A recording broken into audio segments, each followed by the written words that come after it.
Ini alasannya. Berhubung malam hari ini kita bahas masalah jadikanlah thariqahmu untuk bertemu Allah, berarti kula bongkar rahasia yang berjalan di atas thariqah itu. Ini para mursyid di dalam thariqah Mu'tabarah. Mohon maaf dan mohon izin jikalau saya bongkar dan saya dikatakan penebar fitnah, mohon maaf. Sungguh saya mohon maaf.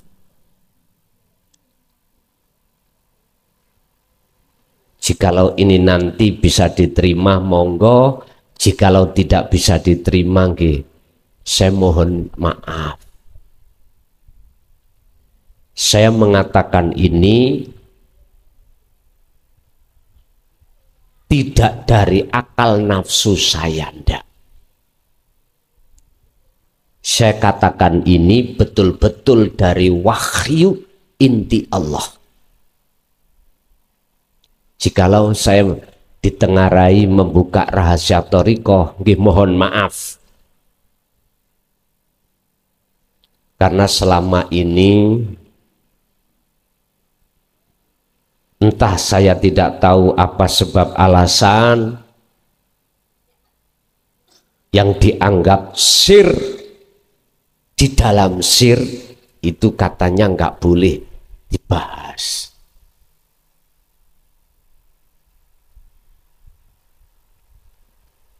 Saya tidak bisa melihat pemandangan saudara hati saudaraku ini tiap saat dan waktu berkecamuk, tidak bisa bertemu Allah. Ketika saat beliau suluk, khususiyah, munajat, khalwat, tidak lekas bisa bertemu Allah.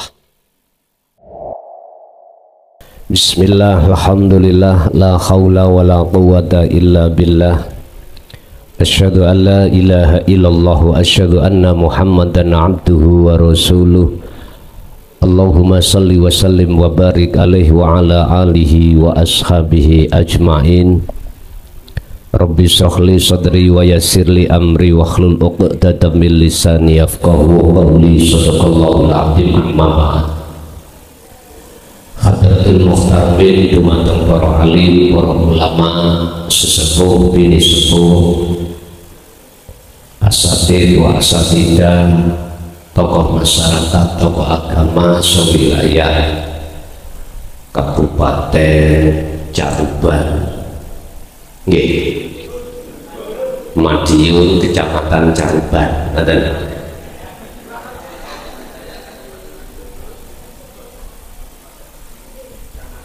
Desa Ngampel, jamaah ingkang rawuh, wabil khusus wabil dan pengurus sewilayah Caruban, kulluhum ajma'in rahimahumullah. Alhamdulillahirabbil alamin.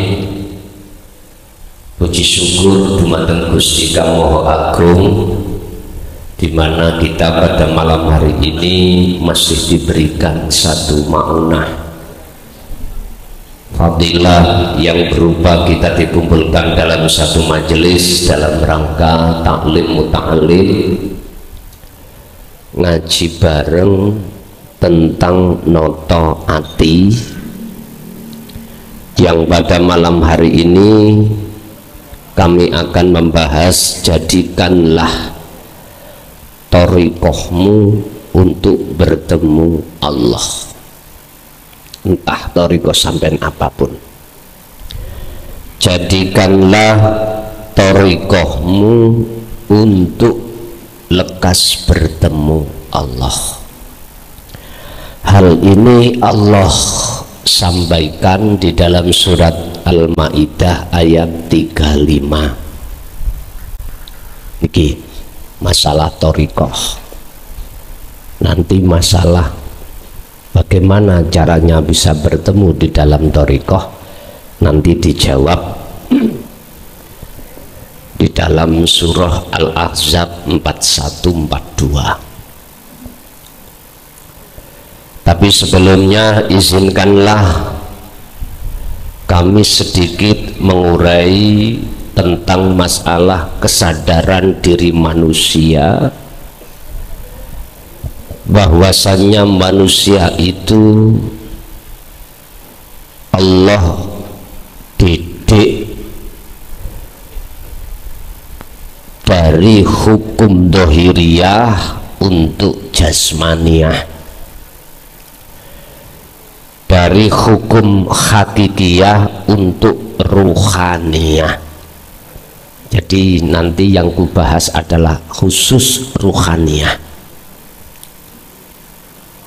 Berarti saya harus berbicara terkait bagaimana caranya ketika berthariqah jenengan iku lekas bisa bertemu Allah atau wusul. Tapi ki mengke sondok panas titik Pak nggih pembahasan ini. Sing bagi pemula, nek ana pemula ya nek gak paham dirungokno ae.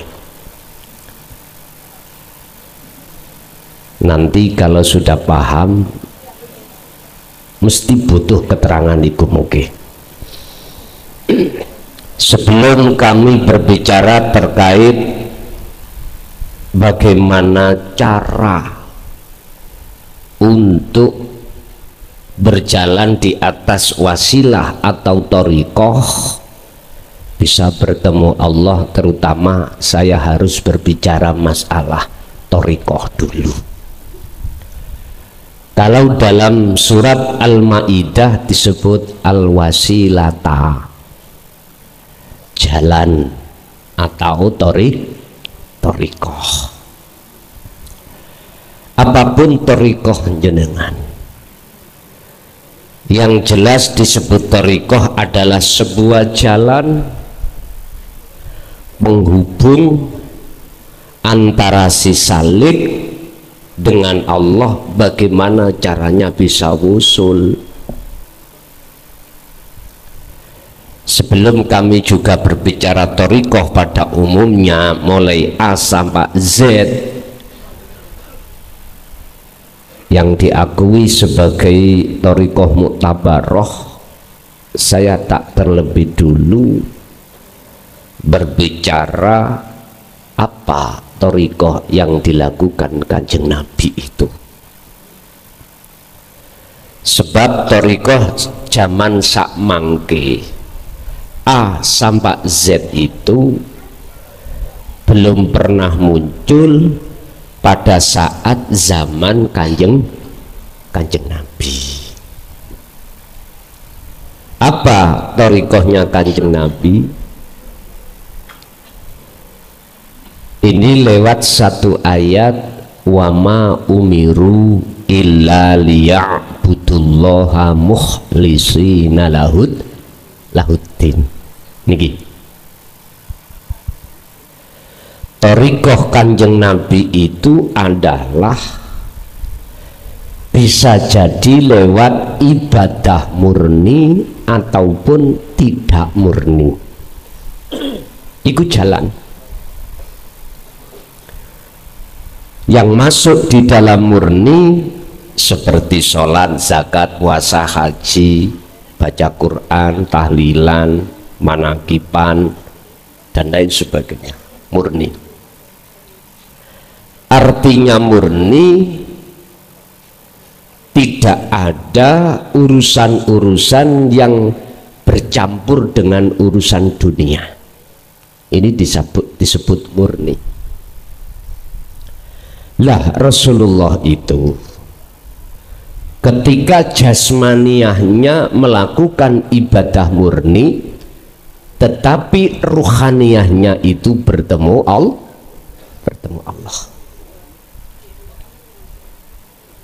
Apa rahasianya? Nah ini baik ketika beliau sholat, zakat, puasa, haji dan lain sebagainya, ruhaniyahnya kok gak bertemu terhadap selain Allah yang disebut masih wallah atau makhluk yang Allah ciptakan. Pahala iku makhluk, surga ya makhluk. Apa rahasianya beliau ketika saat berjalan di atas thariqah tersebut, beliau kok hatinya tidak menghadap terhadap makhluk? Apa rahasianya sehingga beliau bertemu Allah? Satu. Nomor dua, ada thariqah ibadah yang ghairu mahdhuf atau tidak murni seperti jenengan kerja, jenengan agawe apapun, apakah itu jenengan makan, minum, merokok, apapun niku yang tidak murni, ibadah yang tidak murni, seperti makan. Mengapa Rasulullah ruhaniyahnya itu kok gak mengharap kenyang? Sebab kenyang itu adalah tujuan jasmani lewat makan. Kok Rasulullah boten? Kok bertemu Allah? Apa rahasianya? Apa rahasianya beliau ketika aktivitas di luar ibadah murni kok ya selalu bertemu Allah? Sekarang kula tekok nang sampeyan, mengapa kita jangankan ibadah yang tidak murni, yang murni saja ketika suluk, ketika khususiyah, wirid-wirid dalam thariqah kok belum saja bertemu Allah? Apalagi dihadapkan ibadah yang tidak murni. Kita makan pasti hati ingin lekas kenyang. Kita kerja hati menginginkan buahnya kerja, yaitu bayaran. Mengapa demikian? Padahal Allah tadi sampun mengatakan wama umiru, lan ora den perintah sira kabeh illa liya'budullaha, kejaba mung nyembah Allah ing Gusti Allah. Mengapa kita tidak seperti hati baginda Rasul? Karena jawabannya sederhana, kita tidak tahu Allah wujude batin, dan juga kita tidak tahu Allah wujude zahir. Wal awwalu wal akhiru wal zahiru wal batin. Bundelannya ada di sini, Pak. Mengapa kita tidak tahu, tidak kenal wujud Allah batin dan zahir? Jawabannya sederhana, karena hati atau ruhaniyah kita dibelenggu atau dirantai oleh kepentingan hawa nafsu. Mengapa nafsu kok membelenggu atau merantai ruhaniyah kita? Karena nafsu olehnya belenggu memang dikongkon Gusti Allah. Innama amwalukum wa auladukum fitnah, iklamu ngertiyo sira kabeh bahwasanya sesungguhnya anak, istri, suami, harta benda dihadapkan terhadap kita sebagai fitnah, ujian dari Allah. Itu semua alasan Allah menguji kita karena kita telah berjanji pada Allah pada saat zaman azali, ruhaniyah kita tidak akan menyembah, memuja, memuji kecuali hanya pada Allah. Dites sampean kali kula. Bener si A iku si panggah si tetep nyembah aku, muja-muji aku, beriman padaku dalam segi aspek apapun. Nafsu dicelut su berinio tak ujine si A iku kira-kira si setia nang aku apa ora.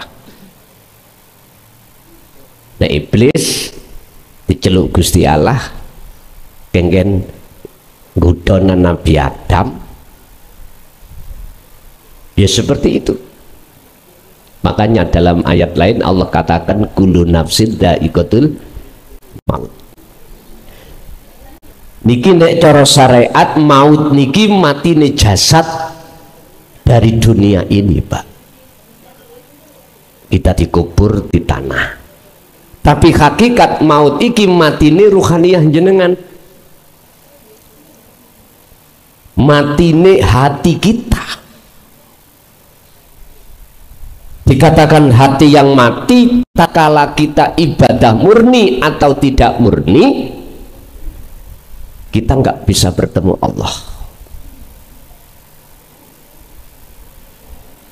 Sama Nabi Adam dengan kita seperti itu. Ya Rabbi, kata iblis, izinkanlah saya untuk menyesatkan Adam dan anak putu Adam. Diizini oleh Allah sebagai ujian kita. Akhirnya kita semua manusia khususnya tersesat ruhaniyah kita, keluar dari jalan Allah alias mengikuti jalannya nafsu. Inilah Pak alasan mengapa kita tidak bisa untuk bertemu Allah dalam setiap thariqah niku, karena memang ruhaniyah kita tergolong isih golongan hati yang terpenjara oleh hawa nafsu. Wa zujina linnasi hubbus syahawat minan nisa wal banin wal qanatiril muqantarah.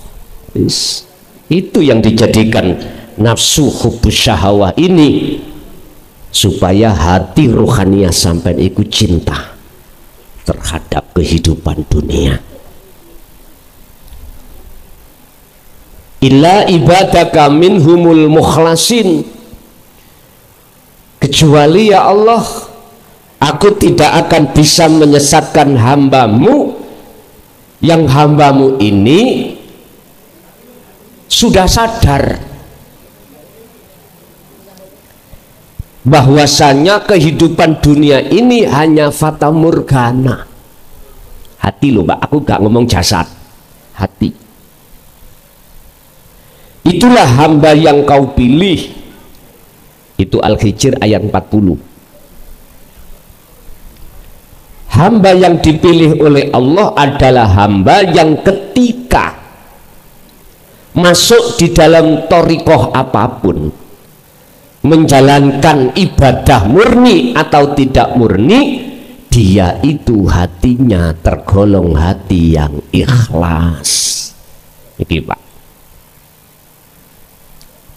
hati yang ikhlas. Syekh Ibnu Athaillah dawuh di dalam kitab Hikam tentang masalah ikhlas niku ngeten Pak, begini. al a'malu suwarun qaimatun wa arwahuha wujudu siril ikhlas fiha.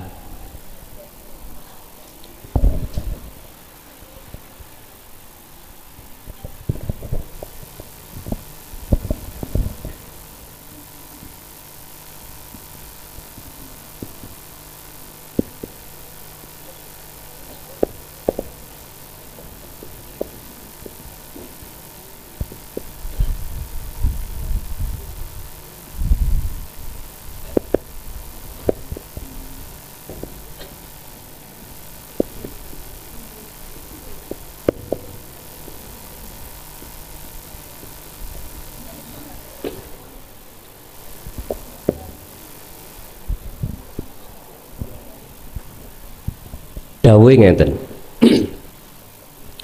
Setiap amaliyah apapun, Pak, baik murni atau tidak murni, jikalau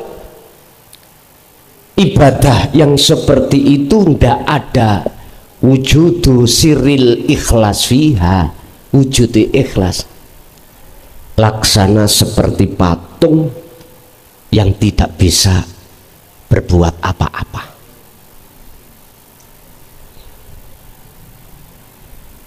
Di mata Allah, sholat apa yang ada pada diri kita, zakat, puasa, haji, apapun,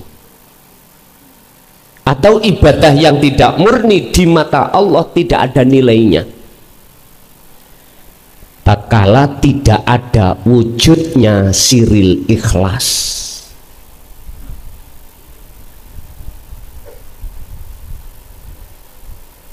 Apa yang dimaksud rahasiane ikhlas iku?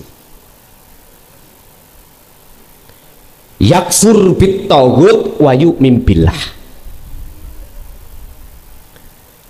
ninggalke rasa keakuan diri sebagai makhluk yang menjalankan,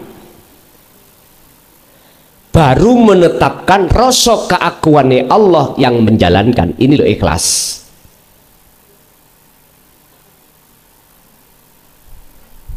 Lah bisanya jenengan ning ati ketoto ikhlasi, jawabannya ada di surat Al-Ahzab 41. Wahai orang-orang yang beriman, uzkuru, ilingo sira kabeh saat Anda beribadah Allah ing Gusti. Maksudnya eling sing ya apa? Ingatlah kamu sekalian ketika beribadah, baik murni atau tidak murni.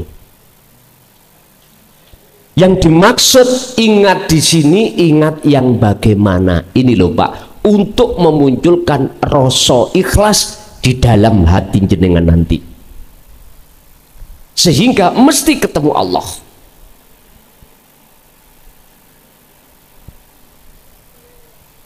Diterusake ayatnya, zikron kelawan sejatine eling. Mana sejatine eling? Kesadaran hati sampean jikalau wujudnya makhluk itu tidak ada. Ada satu kesadaran di dalam hati panjenengan bahwasanya sing sholat, sing ibadah iku bukan kita.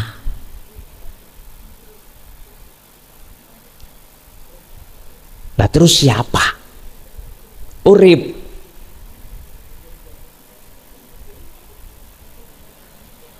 Urip sing bebrayon. Tahu bebrayon nggih? Beseso. Paham beseso?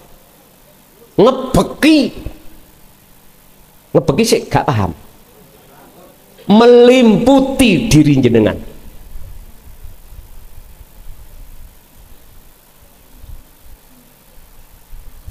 Kaifa yutasawwaru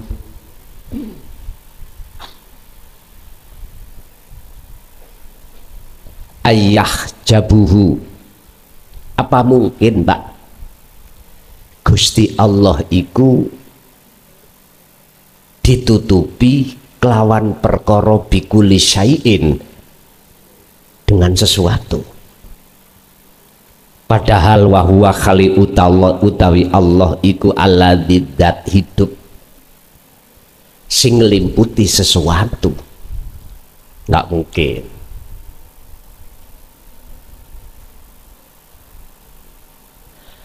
Apakah mungkin Gusti Allah itu bisa ditutupi dengan sesuatu, sementara Allah itu di dalam, di luar, di bawah, di atas, di kiri, di kanan, di depan, di belakang sesuatu? Allah sing kula maksud iku urip. Gak mungkin toh?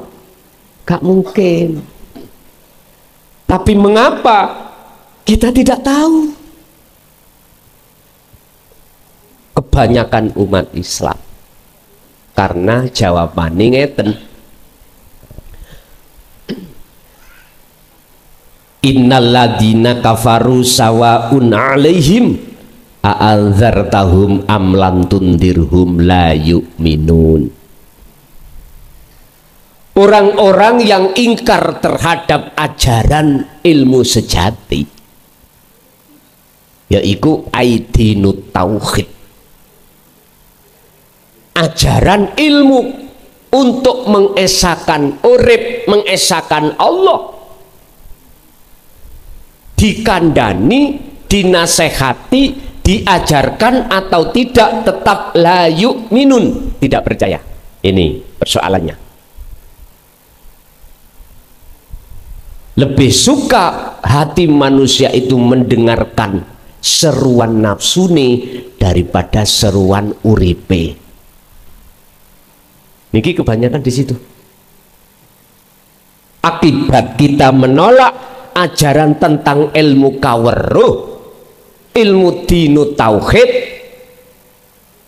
padahal ilmu dinu tauhid itu adalah tujuannya qad tabayyana rusdu minal ghoi, bebaskan hati kita dari belenggunya hawa nafsu. Mereka itu tolak. Otomatis hatta zurtumul makobir, sampai mati pun akan buta dan tidak tahu terhadap sejatine Gusti Allah.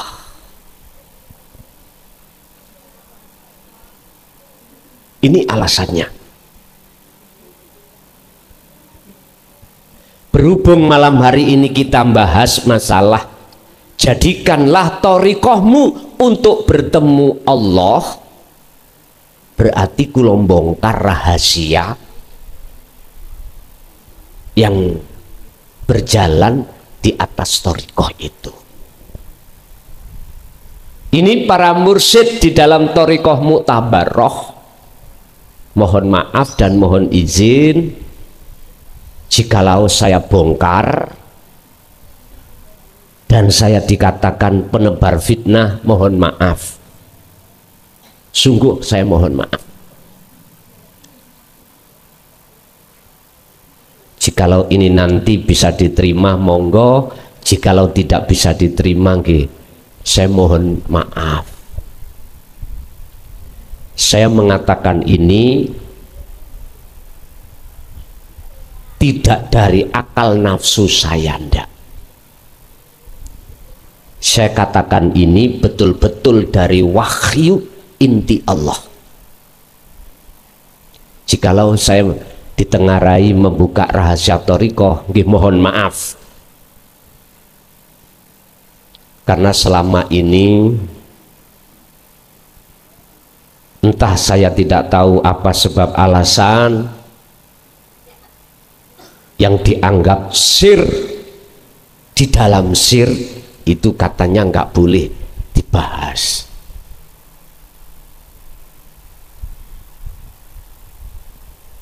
Saya tidak bisa melihat pemandangan saudara, hati saudaraku ini tiap saat dan waktu berkecamuk, tidak bisa bertemu Allah. Ketika saat beliau suluk, khususiyah, munajat, khalwat, tidak lekas bisa bertemu Allah. Nggih, saya mohon izin terhadap saudara-saudara saya, khususnya para mursyid di thariqah manapun, khususnya di wilayah Madiun dan sekitarnya. Jikalau saya ditengarai membongkar rahasia di dalam rahasia. Tadi saya sudah dapat respon, tancap gas Gus, ya sudah, wis wayahe. Lah kula mendengarkan mboten saking jenengan, saya dengarkan ini perintah dari Allah dilewat non jenengan. Wis kula ngoten mawon. Pun kula tak mbeberni Kanjeng Nabi dulu. Disebut thariqah iku adalah wasilah atau jalan. Ya ayyuhalladzina amanuttaqullaha, wahai orang yang beriman, bertakwalah kau terhadap Tuhanmu, terhadab Allah, wattaghu ilaihil wasilata. Al-Maidah tadi. Carilah jalan thariqah untuk hatimu, ruhaniyahmu bisa mendekat dan bertemu ilaihi, maring Allah. Dalam ayat ini tidak langsung terus terang ditulis wahuwa adzikru bisiril asrar, ndak. Sampai akan ketemu jawabannya di dalam surat Al-Ahzab 41. Itulah dzikron katsiron, sejatine eling. Wis, kalau bicara mengenai sejatinya eling, sak temen-temene eling, berarti bila suwarin wa kalamin wa lafdin wa ismin, baik lesan dohir ataupun hati jenengan ini tidak mengucap nama. Inilah yang kumaksud su'aul basyirah di dalam dzikir sirrul asrar yang muncul dari tauhid la ilaha illa anta. Inilah yang disebut imanul haq, yang disebut ihsan. Bon. Niki ruh, Pak. Iki ihsan, iman yang benar. Berarti di dalam ruh, di dalam hati sampan, wong Jawa ngarani ono telenge ati. Cara kitab disebut al-fuad. Ini nggak akan kecampuran perkara-perkara dunya, Pak. Al-fuad. Wong Jawa ngarani rasa. Lah iki. Gini ku maksudnya dikron. Sejatine dzikir, sejatine eling adalah rasa. Artinya apa, Pak? Hati jenengan harus bisa merasakan kehadiran urip wujude Allah, baik di dalam maupun di luar diri jenengan yang berperan. Pun niki kuncinya. Sehingga inilah yang disebut di dalam sir ada beberapa sir, ada rahasia lagi. Berarti Kanjeng Nabi niku Bapak Ibu, ketika jasmaniahnya ibadah apapun, hatinya itu enggak lepas songko dzikir sejatine dzikir.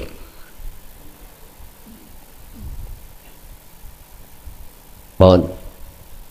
Kalau hati sampean sudah paham dan ngetrapno dzikir tersebut di tengah-tengah thariqah muktabaroh, tak jamin lekas usul. Nek gak lho, nang Mojokerto temen kerambil lah. Nggih. tolong dulur kula sing wonten mursyid thariqah buka obat masalah wukuf kolbi ini le terangno. Nanti akan ketemu yang namanya sirul asrar. Saya berani katakan seperti ini, Pak, memang berpuluh tahun saya mencari pemahaman wukuf kolbi. Lah niki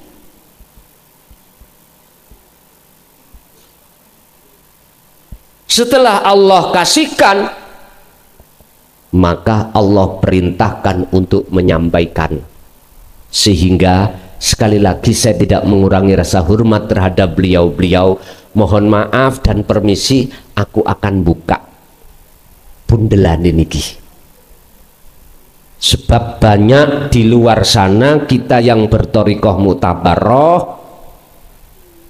robitoh kita ini, tawajuh kita masih ada di makhluk sebab belum mengerti dzikir sejatine dzikir. Jadi wasilah itu kita sambungkan terhadap makhluk. Lah niki persoalannya. Sambungkan wasilahmu, robitohmu terhadap aku, A, nanti dari A iku sambung mutasil terhadap B, B, C sampai Z Kanjeng Nabi. Wis ngapunten, saya tidak menentang, enggak, sungguh tidak, dengan apa yang terjadi selama ini. Cuman sampai penyok sampai ora bisa ketemu Allah. Kalau tawajuh sampai kali kula isih onok makhluk, nggak bisa, Pak. Sebab resiko nih nek tawajuh sampai ke makhluk, iman sampean, pujaan sampean, pujine sampean, ngabuktine sampean nang bendoro makhluk. Wis gak adik gak. Apa yang duwe sampean dijaluk mesti dikekno. Ngomong gak? Lho nggih, Pak. Karena jenengan merasa yang bisa menolong jenengan adalah makhluk. Yang tidak sepaham, saya mohon maaf sekali lagi. Saya nggak mau umat ini muter-muter koyok gilingan gandum. Ndak. Saya menawarkan dan genahke pundi sing boten muter-muter, mana yang tidak muter-muter ke makhluk lagi. Jujur, Pak, apa yang kalau buka niki, walaupun satu sisi kayaknya bertolak belakang dengan ajaran kita ketika saat robitoh tawajuh di dalam thariqah masing-masing kita. Bukan berarti apa yang ku sampaikan ini terus jenengan percaya, ndak. Saya teringat dalam satu ayat, wa ma arsalnaka illa mubasysyiran wa nadhiran. Muhammad, aku ngutus awakmu iku tidak untuk memaksa umat supaya ngikuti apa yang kau sampaikan, ndak. Aku nggak menyuruhmu supaya umat iku kau paksa untuk mengikuti awakmu, dirimu, enggak. Ternyata sudah jelas ayat itu, illa mubasysyiron, memberikan kabar baik terhadap mereka yang beriman, wa nadhiron, memberikan peringatan terhadap yang tidak beriman. Pun titik ada di situ. Jadi saya dari Mojokerto malam hari ini ke Madiun, tidak harus apa yang kusampaikan itu diikuti, enggak. Saya cuman nyampe no kabar baik. puluhan tahun jenengan ketika saat khususiyah, ketika robitoh, ketika bertawajuh, hati sampean iki masih jauh pada Allah. Saya buka rahasianya, jawabannya ada di surah Al-Ahzab ayat 41. Dzikron katsiron. Mana sejatine dzikir iki? Yaiku ati sampean harus mempunyai rasa, artinya menghidupkan rasa, yang rasa itu hanya Allah sejatine lah yang bisa, yang berperan, yang wujud dan lain sebagainya.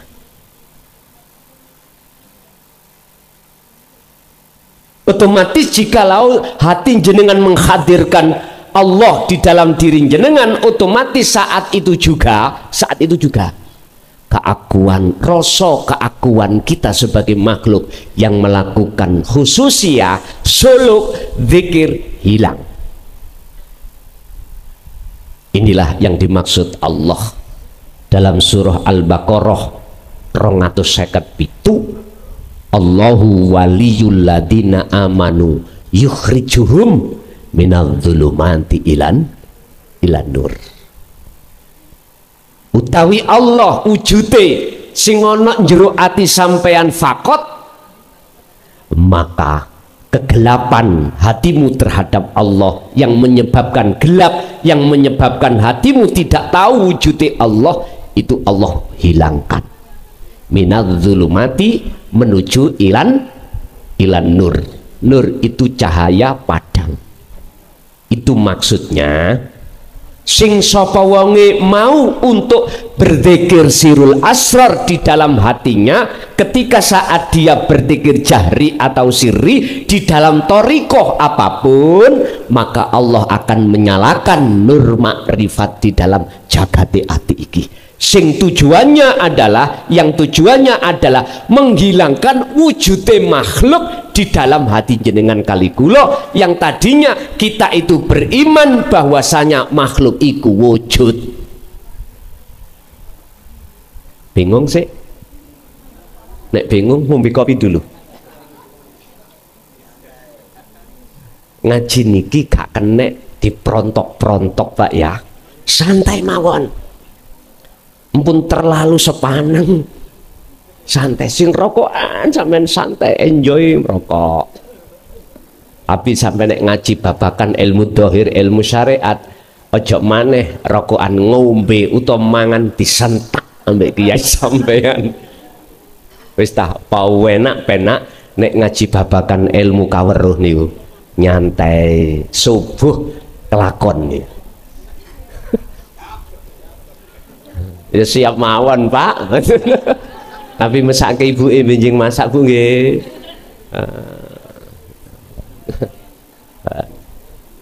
Bon. Wis sampean buka, sampean lihat papan sing ndukur. Sak jerone roh iku ana rasa yang disebut imanul haq atau ihsan.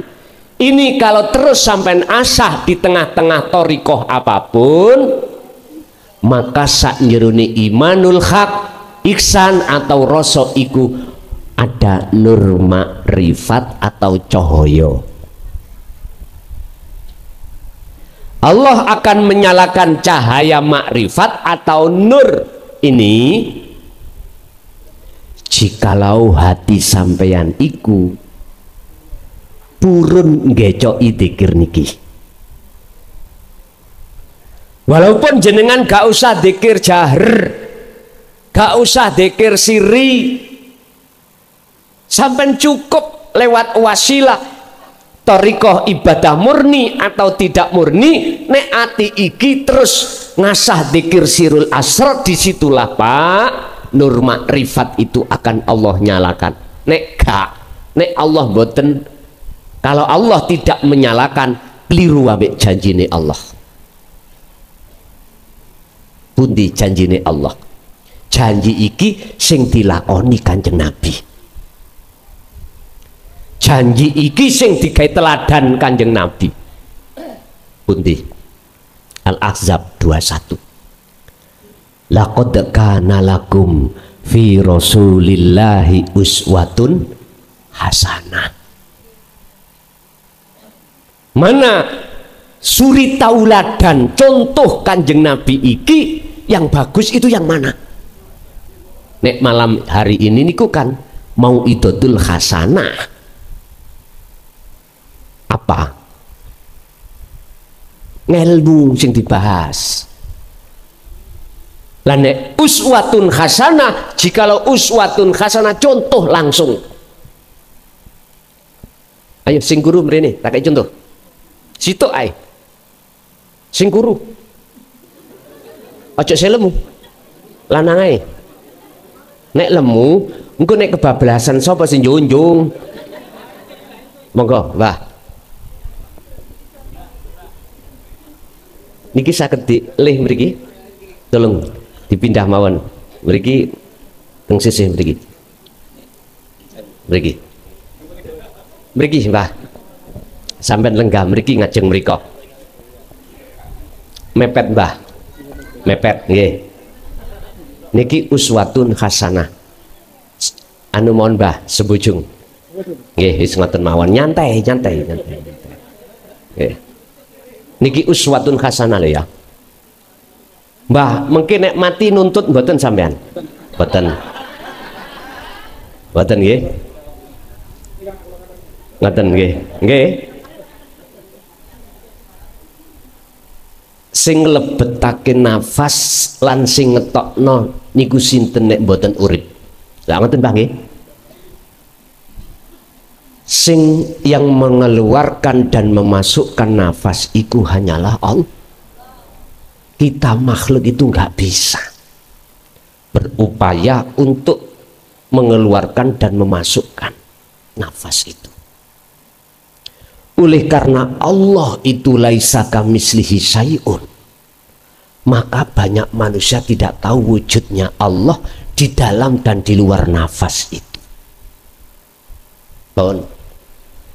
Tolong kuncine wusul yaiku dzikir rasa tadi sampean praktek nimbah. Carane ngeten. Ati sampean harus yakin merasakan bahwasanya yang mengeluarkan dan memasukkan nafas itu adalah wujudnya Allah. Pun jenengan sampean melebet datang nafas. Temuilah Allah di situ. Monggo.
Wedi kabeh nggih.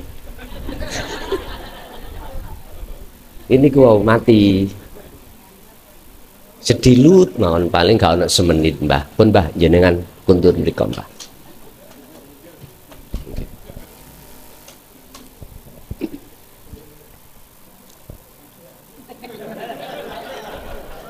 Menawi niku wau detik-detike Allah njupuk ya punten balik pun. Makane kula dituntut agak engko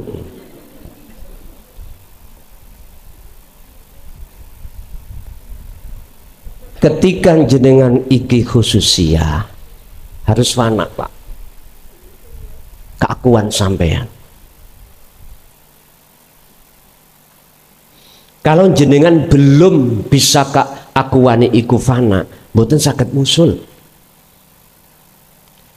Bisa fana nur makrifat kudu ditekakne. Sampean pun ningali kula lho nggih.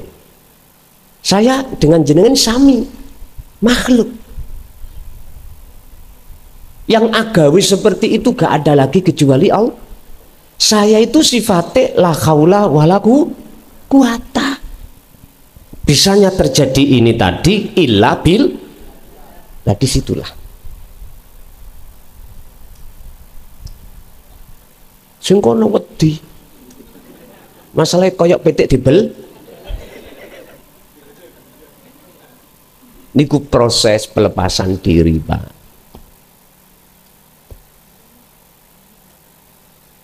Sebab nek lamuno apabila nur makrifat betul-betul Allah nyalakan, moko nyatalah wujudnya Allah dan hilanglah wujud selain Allah.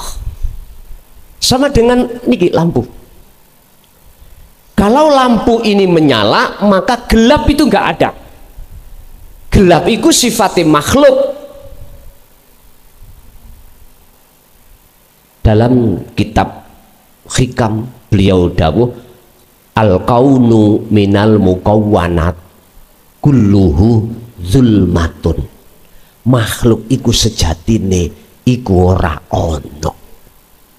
Cuman kalimatnya zulmah, artinya gelap. Gelap niki artinya tidak ada. Tidak ada ini akan terjadi manakala nur makrifat itu nyala dan wujud nyatane Allah dalam diri jenengan. Gelap niki tidak ada apabila cahaya ini menyala. Ra percaya cahaya iki patenono lak gelap. Kita akan gelap pada Allah manakala isi di dalam hati kita itu wujudnya makhluk. Wujudnya makhluk akan lenyap seketika manakala nur makrifat Allah nyalakan. Akhirnya yang nyata hanya wujud Allah. Dan itu bisa dilakukan jenengan kedah mengasah dzikir sirul asrar. Pertama di su'aul basiroh, merasakan, mengimankan bahwasanya segala apa yang timbul dan muncul pada makhluk itu yang berperan al-haq adalah Allah. Gak gampang loh Pak niki. Apalagi ketika sampai melihat pencuri, wis jelas makhluk itu sing nyolong. Lah ngoten nggih? Pasti. Bisanya ini dengan mudah jenengan langsung bisa bertemu Allah walaupun sak detik, rong detik, sak menit, rong menit. Sampai harus asah dzikir rasa tadi. Sebab niki nek wis diasah jenengan nanti akan masuk ke ainul basirah, bertemu wujudi Allah batin. Iki ilmu untuk zaman prakteknya kados mbae wau. Prakteknya sampean saged nek jerone salat, zakat, puasa, haji atau waktu kerja. Pitakoni ibu-ibu gak bahaya ta. Engko waktu ngimami kejang. Lah nyapa kuwi sanksi nang Allah. Niku kepeksa Pak, dipeksa. Nek gak dipeksa mboten owenco mungkin. Cuman sampean boleh lali anak, lali bojo, lali penggawean, lali opo wae. Iku lho resikone. Anti sampean mesti dilalekno Allah ambek perkara sakliyane Allah. Karena apa? Karena secara otomatis selain Allah itu sudah nggak ada. Bagaimana jenengan bisa ingat? Nggak bisa. Saged dipaham nggih? Mang didhawuhi gaspol rempol. Ya wis. Jadi mohon maaf si pemula baik di dalam YouTube maupun di majelis barangkali durung bisa nrimo empun dipeksa.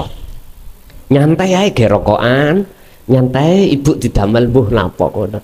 Ora usah dipetentengi. Aja.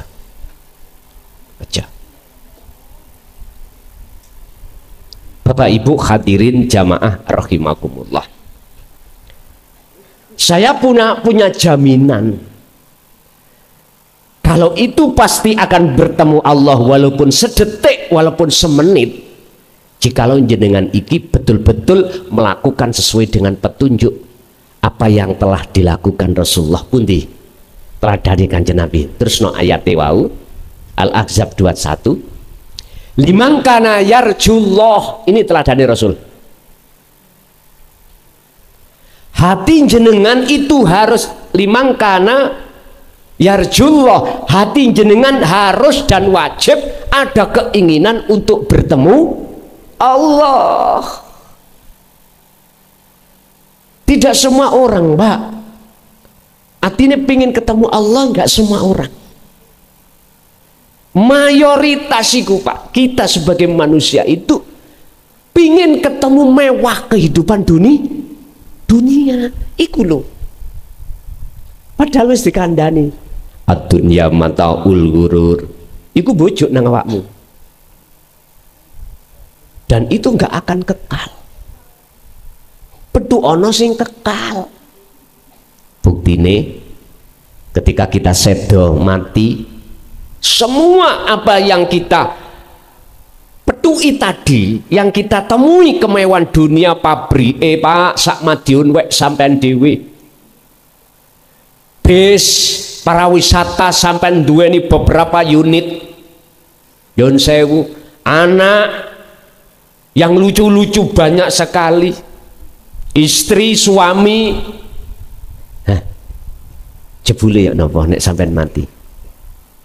Anak sing gelem ngetutno sampean ora enek, mesti sampai tinggal semuanya. Makanya Allah katakan i'lamu ngertiyo sira kabeh bahwasanya amwalukum wa auladukum fitnah, semua itu hanya dibuat Allah untuk nguji terhadap hati sampean kali kula kepencet ambek ujiane apa kepencet ambek sing uji. Ngerti kepencet, Pak? Bimbang, kesensem niku lho. Hati ada keinginan ketemu perkara sing bigawe nguji, apa hati duwe keinginan ketemu sing nguji, yaiku Allah.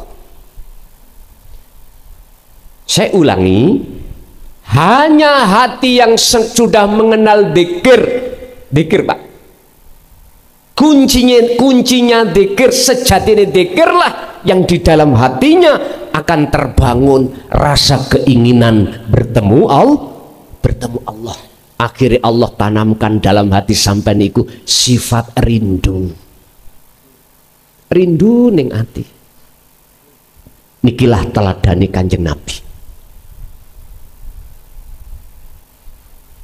Liman kedue wong kana kang ono sapa man ono iku yarju, ada satu keinginan Allah ing ketemu Allah dalam kurung rahmat. Setelah ini sampai bangun dengan dzikir yang kumaksud wau, sejatine dzikir wal yaumal akhirah, pasti kau ketemu Allah.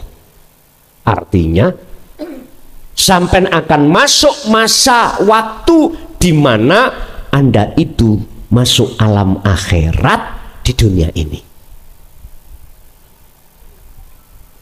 Akses untuk bisa masuk ke alam akhirat di dunia ini wajib jenengan bawah. Sebab dengan akses itulah akan memfanakan wujudi makhluk di dalam hati jenengan. Itulah yang kumaksud sejatine dzikir. Baru mlebu nang alam akhirat, ruhaniyah sampean wis lali urusan dunya. Makanya kalau takok bapak wau, jenengan wau mlebu nang alam akhirat ngincipi koyok Nabi Idris.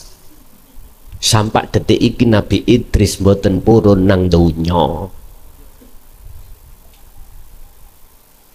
Karena alasannya apa? Sing sapa wonge mlebu nang alam akhirat surga iku wis gak kathik nang donya maneh.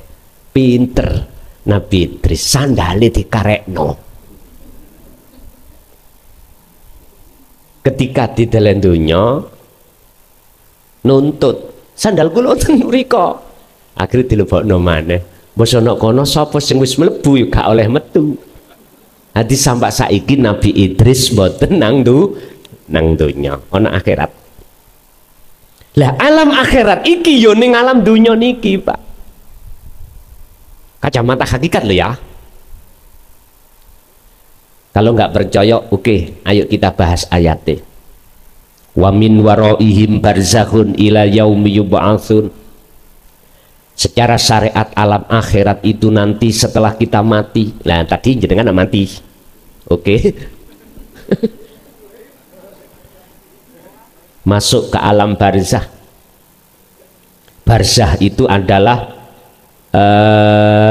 dinding. Barzah itu alam dinding, alam dikubur.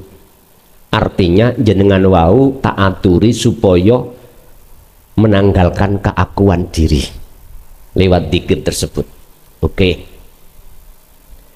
Yub'atsun, dibangkitkan. Nanti kan dibangkitkan, Pak. Oke.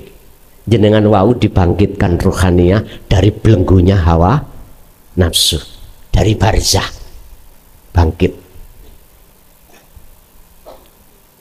Habis itu secara syariat kau dikumpulkan di rororo mahsyar. Di situ ada hukum hisab, dihitung antara baik dan buruk.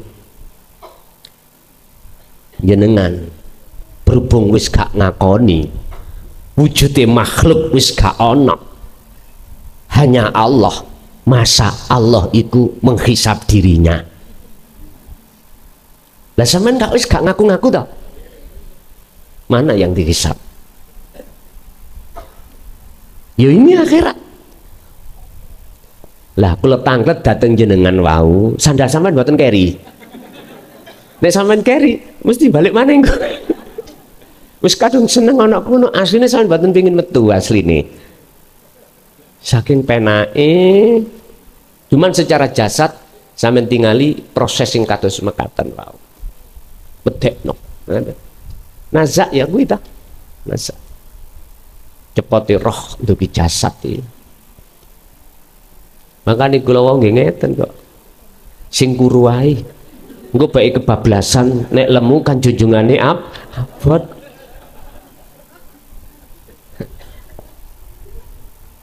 Oh, nikilah. Inilah hari kebangkitan itu tadi, Pak. Hari kebangkitan. Lah apakah kita besok secara hakiki juga mengikuti kebangkitan secara syar'i? Itu pertanyaan. Jawabannya lain waktu. Tak duduno tok ora. Wis, nanti prosesnya ya nopo kok ora. Nanti kita bahas dalam season berikutnya, ayat berikutnya. Kita sekarang lebih fokus bahas jadikanlah thariqahmu untuk bertemu Allah. Jenengan ada di thariqah muktabaroh, Pak. Pada umumnya itu ya thariqah. Silakan di thariqah manapun. Jikalau Anda sudah memegang sejatine dzikir, pasti kau akan bisa makrifat datang Allah. Wal yaumal akhirah, Anda pasti akan bisa masuk ke alam akhirat. Ini contohnya Kanjeng Nabi. Wa dzakarallaha katsiran, terusnya, dan ingatlah kau pada Allah katsiran, dengan ingat yang sebanyak-banyaknya. Artinya apa, Pak? Ketika kita khususiyah, ketika kita suluk, ketika kita munajat, belum langsung, kadang itu langsung bisa masuk ke alam akhirat. Makanya terus Allah janji Dalam surah Al-Ankabut ayat 5, sing sapa wonge barang siapa hatinya ada keinginan kuat untuk bertemu aku Allah, otomatis dia harus memegang sejati dzikir dan terus dia melakukan. Allah berjanji dalam waktu yang sudah Allah tentukan tentang pertemuan tersebut. Janji Allah. Makanya saya berani untuk taruhan tadi seperti itu, karena Allah sudah janji sendiri. Ini Quran bukan koran. Urusan panjenengan percaya atau tidak itu bukan urusan saya. Saya cuma diperintahkan Allah untuk menyampaikan, walaupun ini dikira kontradiksi dengan hukum undang-undang thariqah, nggak boleh membuka rahasia. Sekali lagi saya mohon maaf khusus terhadap para mursyid, baik mursyid di Kholidiyah, mursyid di Naksabandiyah, Qodriyah, atau Satoriyah, atau Akmaliyah, atau mursyid di thariqah yang lain. Saya mohon maaf, saya sudah nggak kuat karena Allah memerintahkan saya untuk membuka ini. Jikalau resikonya di situ umur saya itu dikurangi, demi umat tetap tak jalake rapopo. Masalah kula dulu juga dikatakan seperti itu. Jikalau berani membuka rahasia Allah, bertemu Allah ini, umurmu akan dikurang. Kulo mengucapkan alhamdulillah, matur suwun, kulo pensiun. Loh iya, lu wong mati ku enak Pak. Lu estu nek gak enak mesti mulai kabeh iku. Lho nggih, enak niku. Sami kali wong di penjara lho Pak, enak. Mangan, diteri, tidur, dijaga. Nggak boleh keluar-keluar, enak. Ngomong kok iso gelem metu Pak. Yang ada di alam barzah juga begitu. Kalau bisa metu nang dunyo mesti metu. Iki bagi yang ada di gelap loh ya. Tapi bagi ada yang diterang, ya inilah yang ditunggu-tunggu. Pertemuan secara totalitas kepada Allah. Pun ini yang ditunggu-tunggu sejak sampean berpuluh tahun itu. Wis ra mikir kawen, pekerjaan, wis ra mikir bagaimana istri, anak, pekerjaan, wis ra mikir. Karena dia di sisi Allah dalam rahmatnya. Kula mengatakan ada hisab tahimang, ngalami kebangkitan sedikit mawon. Malaikat gak wani nakoi sampean marobuka.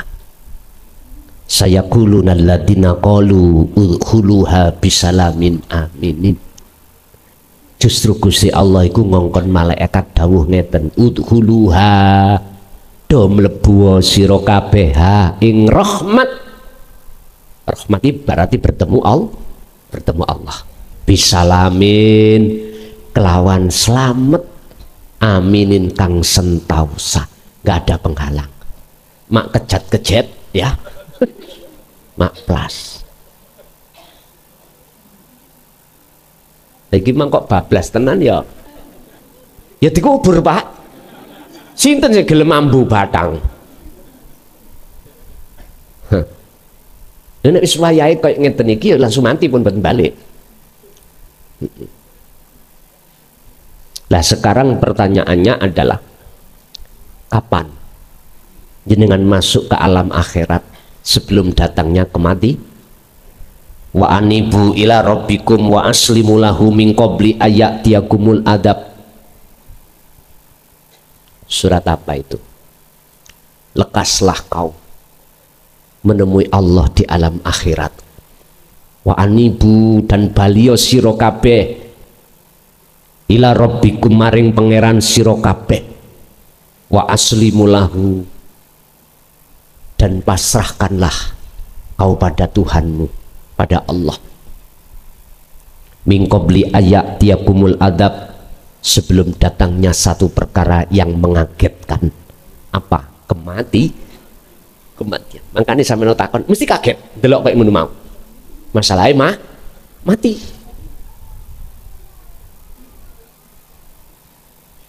Jikalau kau tidak lekas kembali ruhaniyah untuk bertemu Allah di dunia ini, summalatun sorun, terus kedahuluan mati, maka summalatun sorun, kita tidak akan mendapatkan cahaya itu, Pak. Tidak akan mendapatkan pertolongan. Kalau sudah di detik-detik itu, semua harta benda yang kita kumpulkan, anak istri yang lucu-lucu, yang cantik-cantik, yang ganteng gagah-gagah, wis gak kanggu. Wis tabu percaya sampean nek sampai tinggal mati, bapake mesti kudu rabi maneh. Gak usah ngenteni-enteki selamatan. Wong kadang-kadang jenengan tasik meger-meger, tasik masih hidup aja, wong lanang sik ngayap golek liya, iku wong lanang, Bu. Nah, nek wong lanang ada yang seperti ini wajar. Karena Qur'ani fangkihu ma tobalakum minan nisa masna langsung loro wa thulatha telu wa ruba papat fa in khiftum alla ta'dilu fawahidah. Terus Allah, jikalau kau nggak bisa adil, cukup satu saja. Iku wae gak ngentekno. Lah ngoten ta Bu nggih? Mengapa laki kok boleh, perempuan nggak boleh? Karena yang namanya ahli waris janin, keturunan itu munculnya dari seorang laki-laki. Sel itu ditaruh Allah, Nur Muhammad itu ditaruh Allah pada seorang laki-laki. Di dalam nutfah itu ada sel, yang sel itu nanti akan menjadi calon anak. Wong wedok iku minangka wadah, ibarat wong wedok iku lemah siti, terus jenengan iku wiji sing ditandur. Lah tandurannya ini akan subur atau tidak tergantung sitine lemai iku subur atau tidak. Tanah yang subur, siti yang subur adalah siti yang selalu hatinya digunakan untuk berzikir. Subur sing kula maksud menjadi anak yang solih dan solihah, makrifat dateng Gusti Allah. Gini ku. Alam iku ayate kewadah Pak asli nih. Gak usah ngaji Quran ngeten, ngaji alam iku yo ceto sebetulnya itu. Kawan, makanya orang perempuan niku nek umpama sampun pisah dengan garwane, entah pisah mati, gak boleh langsung dinikah, harus menunggu masa iddah min salasatil furu', 3 persucian. Apa maksud dan tujuannya? Supaya ahli waris anak itu bisa membedakan dan dipastikan bukan bapak sing ninggal mati iku. Sampai di dalam hukum syariat Quran itu berhati-hati 3 persucian. Padahal 1 persucian itu sudah bisa dipastikan kalau apa namanya bukan anak bapak yang pertama. Tapi Quran mengatakan 3 persucian, 3 khetan nih loh, baru boleh dinikah orang lain. Sebab sing ngandung niku wong wedok. Duka nek ana wong lanang iso ngandung kula mboten ngerti. Pun kita kembali pada materi kita.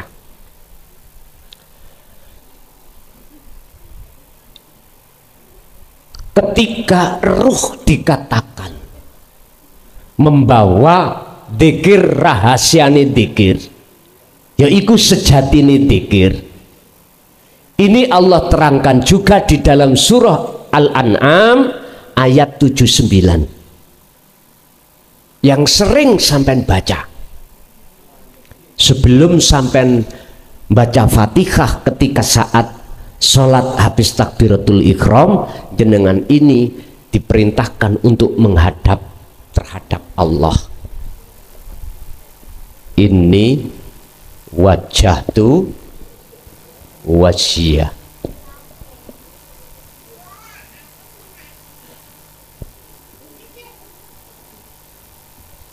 Ruh. Wajah hati sampean, wajah roh sampean wajib berobitoh, wajib tawajuh, wajib menghadap kepada wajhiyah. Tidak boleh menghadap makhluk. Inilah dasar robitoh di Quran, itu wajib pada Allah, tidak boleh wajah terhadap wajah guru makhluk. Mohon maaf ya, sampean tingali. Kalau jenengan bisa mengarahkan wajah ruh sampean datang Allah, di ayat 79 ini kalimat terakhir ditutup wama ana minal musyrikin, dan saya sudah tidak lagi golongan orang yang menyekutukan Allah. Berarti syirik wis gak ono. Tapi jikalau wajah sampean roh iki menghadap wajah selain Allah, budi. Nah, tak terus nih tengah-tengah ayat ini. Sifate wajia lilladzi fatoros samawati wal ard.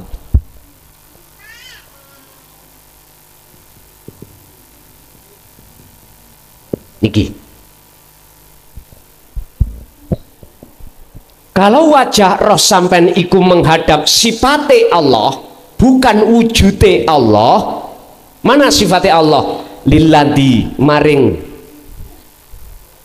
dat fatoros samawat, fatoro kang dadekake, kang nguasai as-samawati wal ardo, langit lan bumi. Isine langit lan bumi disebut makhluk.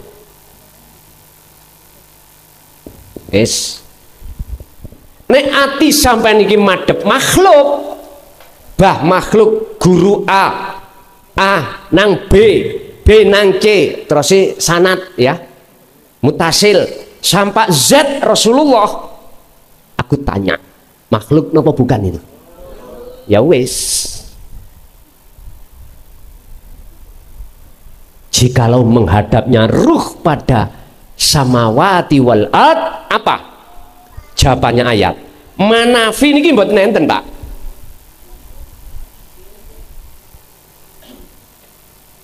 Sebab manafi ini mentaukiti daripada wajah tu wajia.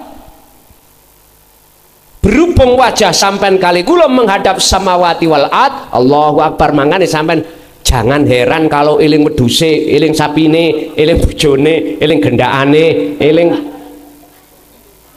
gurune, eling makhluk, wes makhluk. Nyun sewu. Maka wa ana dan saya masih termasuk orang yang menyekutukan Allah. Pundi jawabannya? Sebelum 79. Berarti 77, 78. Di situ digambarkan Allah rembulan dan matahari. Kisahnya saja lewat Nabi Ibrahim. Ketika beliau melihat bulan, beliau jawab pada saat itu, hada Rabbi, iki pangeranku. Bulan iku adalah makhluk. Bulan iku boten saged nyinari, tapi kena sinari matahari. Nyun sewu. Ya mulai A sadurunge Z iku, Z iki sing duwe cahaya. Berarti matahari. Kena sinare iki A B C D E F G sampai sadurunge Z iku apa? Y. Niki laksana bulan. Artine jenengan oleh mujo-mujo, oleh muji-muji terhadap beliau-beliau ini. Hati. Kalau jasmani sih saya nggak ngelarang, karena itu status hablum minan nas. Ruhaniah sampean yang dilarang Allah, bukan jasmani. Gak bisa Pak ruhaniah sampean iku mau gak mujo kalau tidak memegang rahasia nih dzikir. Gak bisa. Contohnya saya sendiri. Udahlah, ini gak bisa dihapusi. Pujaan hatiku mesti kepada si A, karena si A mengatakan hanya lewat akulah kau bisa sampai pada Allah lewat Rasul. Karena sanatku iku nang B sambung B nang C sampai Y.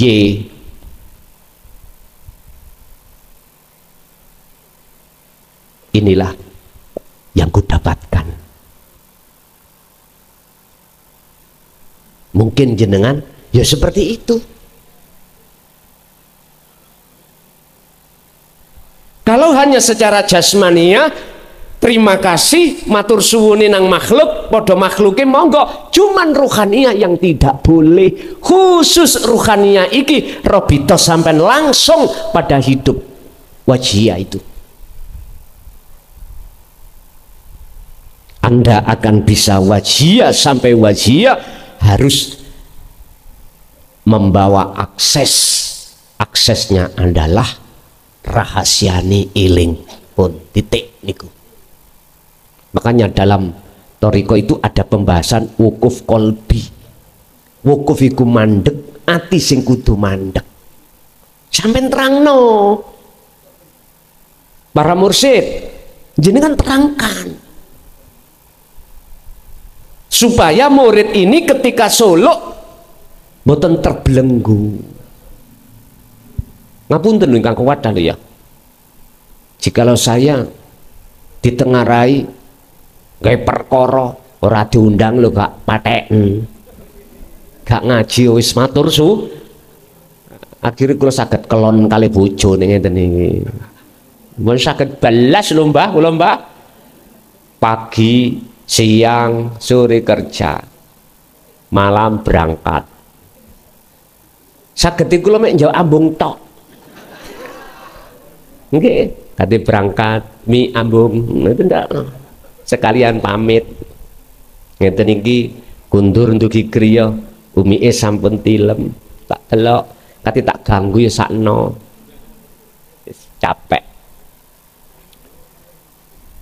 mari subuh yang ngono kula sing ganti turu umike ndelok kula turu ya gak tega tangi jam 6:30 jam 7 berangkat siap-siap kerja anak sudah bangun arepe nutuk iku lewat endi mboten saged ya wis itulah tiap hari begitulah guyon Pak ya sampeyan cekak sepaneng pun kembali ke pembahasan.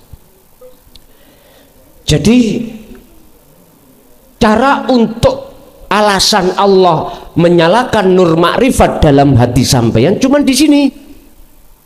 Jenengan harus terus menerus dzikron katsiron.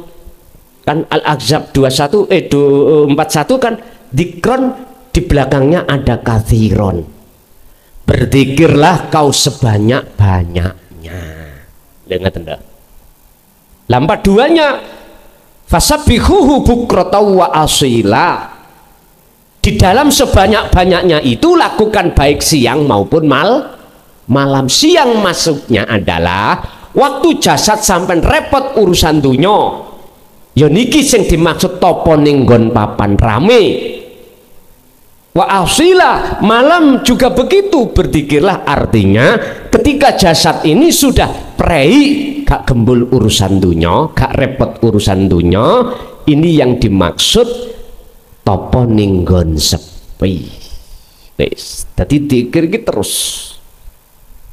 Barulah janji Allah datang yang berupa nur makrifat dinyalakan, habis itu disitulah kegelapan akan hilang. Wis, kesimpulannya ada di situ. Pon, jadi Pak, siapapun yang berrobitoh, robitoh ya apa? Tawajuh nih, menghadap. Kalau isih makhluk dalam hati sampean, tak jamin jenengan tak akan pernah bisa sampai di makom musyahadah bertemu Allah. Rasulullah sendiri lo sampun ngomong ke, limang kana yarjullah lo, nang Allah toh, gak nang makhluk.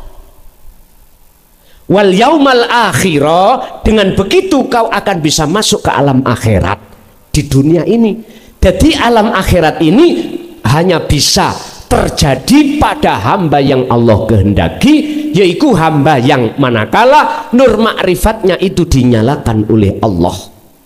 An-Nur ayat 35, nurun ala nurin yahdillahu linurihi mayyasha, man terhadap orang yasha'u kang ngersakake sapa Allah iman.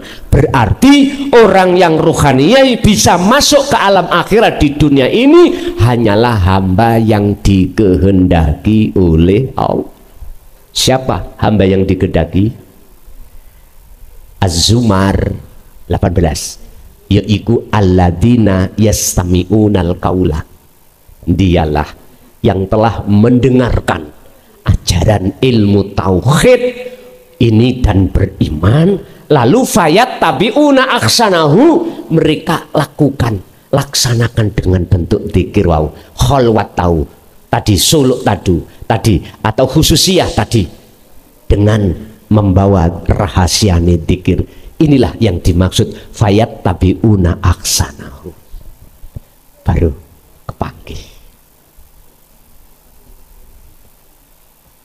Pun sekarang tinggal pertanyaannya adalah, jikalau apa yang kusampaikan, kukabarkan ini dianggapnya itu sesuatu yang mengada-ngada, akhirnya jenengan tidak beriman, ning atine sampean medongkol, saya tidak menyalahkan. Enggak. Karena semua diri manusia itu ada prosesnya.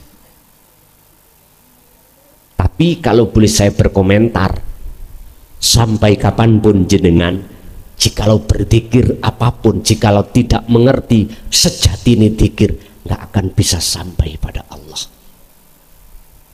Yang kedua, jikalau apa yang kukabarkan tadi dalam hati sampai beriman dan melaksanakan, jaminan apa yang kukatakan tadi, Pak, pasti Anda akan bisa masuk ke alam akhirat. Otomatis sebelumnya itu sampai diproses Allah di alam kefanaan dulu, fana, keakuan diri jenengan, keakuan diri makhluk. Otomatis jenengan harus mengalami hati ini jadab, mengalami hati ini tidak ingat pada anak, istri, apapun selain Allah. Jenengan gak usah wedi, sebab ketemu Allah ikulah bahagianya kang sejati, nikmatnya yang sejati, nikmat sing kekal abadi. Tapi jikalau bertemu selain Allah itu nikmatnya itu maghrur, nikmatnya itu adalah menipu, nikmatnya itu fatamurgana. Wajahidu fi sabilillah la'allakum tuflihu. Setelah panjenengan iku sudah memegang sejatine dzikir, wajahidu, udah perangilah hawa nafsu. Apa? Lepaskanlah keakuanmu. Sebab wujudnya nafsu iku adalah ketika jenengan melakukan apapun terus ning ati ono muncul rasa diri kita, aku nih hamba yang melakukan, itulah sejatine nafsu. wajahidu fi sabilillah. Jikalau kau membawa sejatine dzikir melewati wasilah atau thariqah, itu berarti Anda telah berjihad di atas jalan Allah. Lalu ayat terakhir, la'allakum tuflihun, yaitulah sak beja-bejane wong sing bejo. Mungkin mbah jenengan bapak mbah sampean dulu pernah dawuh ngeten, Pak. Ger sak beja-bejane wong iku yaiku wong sing elit. Tapi mboten dibuka. Wong iku sebab ilmu sejatine masuk, tapi gak oleh ambek Romo untuk buka. Sekarang wis prei total nih, wis prei akibat-akibat, prei fitnah sekarang. Sekarang zaman itu zaman bukaan. Sampeyan tak kandhani sak donya, Pak. Sak donya. Negara sing wani tur dibolehkan untuk buka Sirul Asrar Indonesia. Wis. Sak donya niki. Sing Arab niku lho, Arab. Nggone nyun sewu, nggone wong pinter maca Quran rawani. Arab. Nek ra percaya sampean sing duweni kanca ning negara-negara sampean WA. Boleh enggak bahas iki terang-terangan di muka umum? Enggak boleh. Saya berkata ini sudah sensus, Pak. Sensus.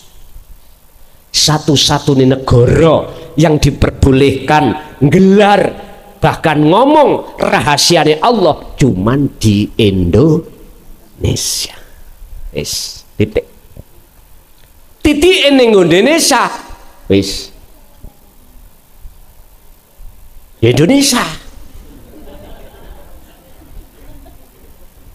Indonesia sebagai udel, tahu udel ya? Puserin dunia iki Indonesia. Pundi negara sing iso aman teko sing madani Indonesia mboten enten. Timur Tengah, negara barat, negarane wakeh. Yun sewu. Bangsane situk. Negarane wakeh, bangsane situk. Ora ana sing rukun. Perang. Bedil-bedilan, paten-patenan. Indonesia negara ini satu, bangsane akeh. Bangsa Jawa, bangsa Madura, bangsa Dayak, Bugis, bangsane akeh. Nek ana bangsane sitok, iki bangsane akeh, negarane sitok. Aman damai. Makanya ayat baldatun thayyibatun itu sebetulnya ada di Indonesia. Cuman nyun sewu kok si akeh pajak.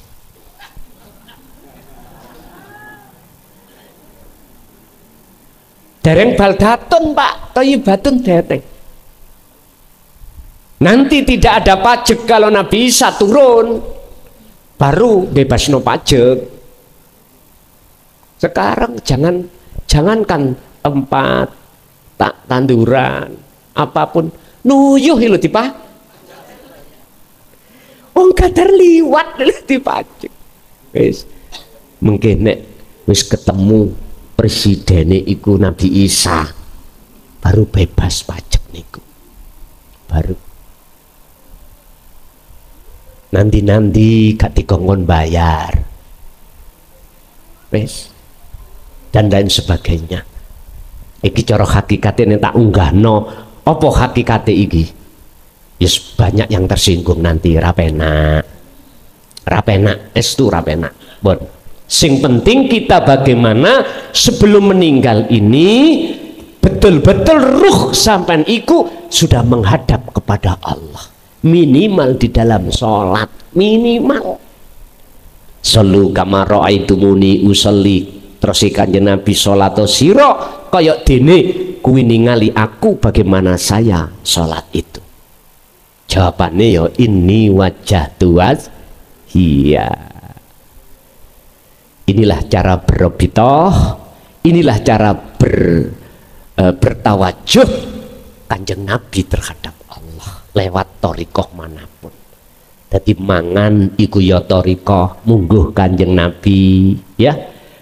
Apapun aktivitas dohir ini semua namanya itu disebut thariqah ing mungguh Kanjeng Nabi. Lah kula sak mangke thariqah kula nggih ngoten kuwi, ngoten lho. Tapi bukan berarti kula niki menyalahkan thariqah yang muktabaroh boten. Cuman kula nasihati dulur-dulurku yang ada di thariqah yang muktabaroh, tolong ketika saat jenengan suluk, ketika Anda tawajuh, ketika Anda berobitoh, peganglah sejatine dzikir biar bisa sampai wusul datang Allah.